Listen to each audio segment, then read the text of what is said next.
जय डुग्गर जय मां बोली। साथियों ये साढ़े प्हाड़ियें दी इक खास डिश आई बरदोड़े दा। साग बनाया बरदोड़ियै, सरेआं साग। हून केईं सारे साथी होने जिनेंगी बरदोड़ नेईं सेही। बरदोड़ होंदी जिसलै अस शाह् बनांदे, मक्खन कड्ढी ओड़दे बक्खिया, जेह्की शाही दा शाह् बचदी जेह्ड़ी उसी बोआलना ते ओह्दे बिच्चा जेह्ड़ा निकलदा इ'यां पनीर जन होंदा। ते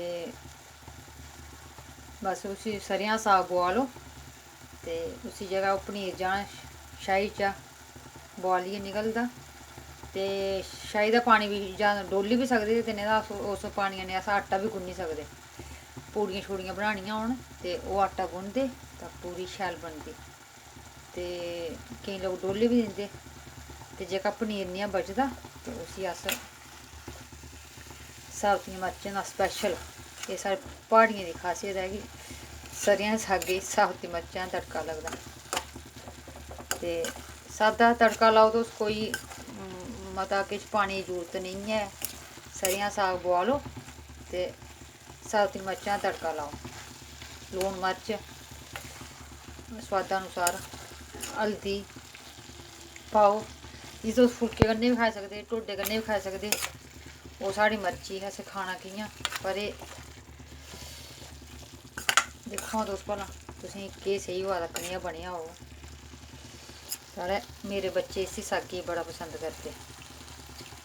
पर एह् ऐ जेल्लै पिप्पल औंदी सामनै तां उसी कड्ढी सुट्टी ओड़दे।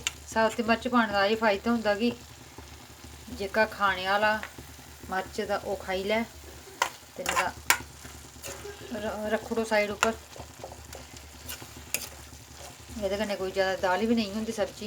पर जेह्की साबती मर्चें दा ना, साबती मर्चें दा जेल्लै तेलै च भुजदी ओह्, ओह्दा सोआद गै बक्खरा होंदा।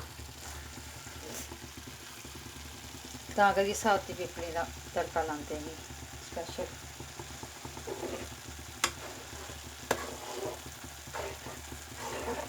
ते हून अगली बार तुस कुदै शाह् बनागे घर ते इ'यां जरूर करेओ, शाह् डोह्लेओ नेईं। जि'यां हून स्यालै शाह् नेईं पींदे, गर्मी होऐ चलो गर्मियें च शाह् पी ओड़दे लोक, सर्दियें च शाह् नेईं पींदे ते उसी बरदोड़ी गी अस किसै बी चीजै च, एह् ते सरेआं साग ऐ ते जां अस बरदोड़ी गी बक्खिया रक्खी लैचै ते अस उसी इ'यां बी जि'यां पनीरै दी भुर्जी बनांदे इ'यां बी तड़कियै प्याज पाओ तुस, टमाटर पाओ ते सब्जी त्यार सुक्का सुक्का। ते कुसै दिन सुक्की सुक्की बनाइयै दसगी। ते अज्ज एह् बनाइयै में दिक्खने भला हून अज्ज किन्नी पसंद करदे न बच्चे। वैसे मेरे बच्चें गी एह् सब्जी बड़ी पसंद ऐ। ओह् उसी पनीर गै आखदे, ओह् निं आखदे इसी बरदोड़, ओह् आखदे पनीर। पनीर बनाइयै भुर्जी ते दिक्खो भला तुसेंगी कनेहा लग्गा दा। मिगी दिक्खियै गै मूंहै च पानी आई गेआ। ते तुस बी करेओ कोशिश बनाने दी। ते कोई एह् च कोई कमी पेशी होग ते तुस गलती बी कड्ढियै सनाई सकदे मिगी, भाई कोई भुल चुक बी होई जंदी, इंसान गलतियें दा पुतला होंदा ऐ।